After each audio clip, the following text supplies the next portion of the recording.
Welcome back, curious minds. Today we're stepping into a world where the frozen past holds secrets that could change everything we thought we knew.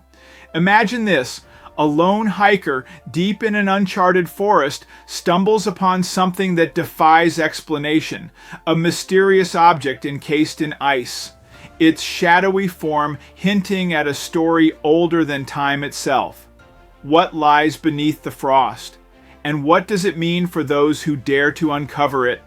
If you've ever wondered what mysteries our planet still guards, then this is a tale you won't want to miss. So settle in and let's journey together into the unknown. Peter was hiking in the forest when he stumbled upon something strange. There was a large frozen object in front of him with what appeared to be something inside of it. Peter got chills running down his spine. There was definitely something off about this. He knew he had to get help. He just made the discovery of his lifetime, but he did not know if that was a good thing. God knows how long this creature had been frozen in ice. Before Peter found it, like he knew that this could be the discovery of a lifetime and could not wait to get it.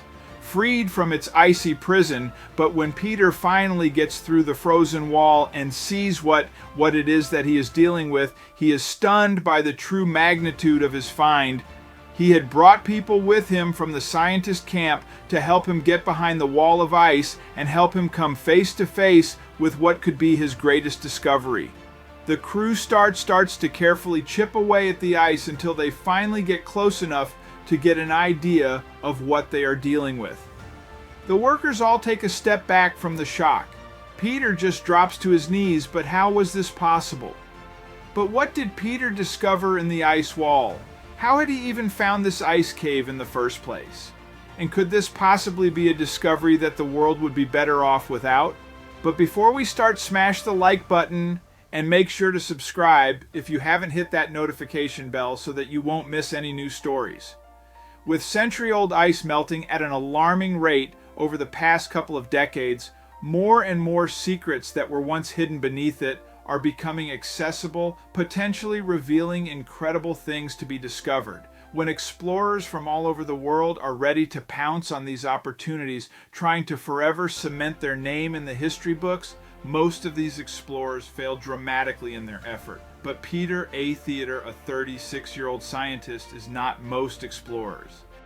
And his most recent mission that his journey will take him to northern Greenland land that was previously completely inaccessible and thus still very much unexplored. Peter sets out on his journey trying to find something frozen in time beneath the ice layer, which is getting thinner and thinner, but the first few weeks are tough, with only enough to survive and no comforts from home. Peter is determined to find something to make the trip worth it. He's been hiking for miles now, but lay as any civilization is at least 2 days away. But then he stumbles across something that may just be what he's looking for. As the days turn into weeks, Peter gets discouraged. With a final burst of courage and determination, he continues to hike out, searching for anything, a strange shadow, maybe a weird rock, or even a crack in the ice. He continues to look almost desperate, but on the wide ice-covered plain, he spots it. It's a rock formation of some kind, or so it seems. It's something at least. He heads toward it. Once he gets close, he determines that it is a rock formation, but there's something else. There's a breeze coming from small holes between the rocks. That's unusual, and it is definitely worth exploring. Could it be a cave or a tunnel of some kind? Peter is a seasoned explorer, but he knows the dangers going alone would mean, especially since no one knows exactly where he is or what he's doing. With curiosity getting the best of him, Peter decides to take a short look into the hole. He won't go too far, and he'll certainly be careful. If the hole quickly turns into a tunnel, it's narrow and difficult to walk through. He has to be careful with every step he takes. The further down he goes, the wider the tunnel gets. It's dark and cold. Peter doesn't realize just how far down he's gone. As the tunnel gets wider, it suddenly turns into a giant cave. Peter is so excited he could be the first person to ever see this cave, but he knows he should leave and come back, but needs to be explored. Walking around for hours, there's nothing but ice and rock. It's only then that Peter spots an ice wall that is different from the rest. You staying by, and Brain, because of the layers of ice around him, they seem very blue and white, but this ice wall is different. There's some form of dark silhouette behind it. Walking closer to the ice wall, he shines a light on it. There is definitely something here, but what? He shines the light over the dark silhouette, trying to make out anything that could give him a clue as to just what this is, but there's no luck. It's time to go back and get help. You can't make this discovery alone. It's time to be sensible and call it a day. Before leaving, he pulls out a piece of paper and begins to map out the cave as best he can. He wants to be sure he can find this place again. It's only once he has this done that he makes his way back to the entrance of the cave. He was definitely leaving, but only for now. But by the time he gets out and back to the surface, it's dark. He needs to set up his camp soon or he'll freeze. With his plan in mind, he gets ready to sleep. He's going to head back to the nearest village. It's a 2-day hike. From there, he's going to recruit a group of people to help him get through the ice wall. The journey back to the village was long and difficult. The cold wind had picked up and snow had started to fill the air. Peter was in serious danger of hypothermia, but he didn't care. He was more concerned with remembering how he could find his way back to the cave. He barely gets any sleep, but come morning, Peter is ready to take off at the first rays of sunlight. He had noted his exact location on a digital map he had downloaded, but this was very inaccurate as the map was way too zoomed out. In the town, Peter is quickly able to round up some guys that are willing to help him out for money. He doesn't tell them much about what he thinks that he found and just keeps it at needing some help digging out something from the ice. People in this area are willing to do anything for Monty, well twisting the real truth catch up to him. Luckily, the townspeople are not interested in asking a lot of questions and are just interested in making a quick buck. The next day, they attempt to travel back to find the exact location, but this is a lot more difficult than Peter had hoped. But because there has been a snowstorm raging for the past 24 hours at least, a lot of the area has been covered in snow. The entrance was nowhere to be found. Peter got a bit desperate. How could this happen? It's after hours of trying the townspeople are ready to give up and head back. Peter didn't accept them quitting.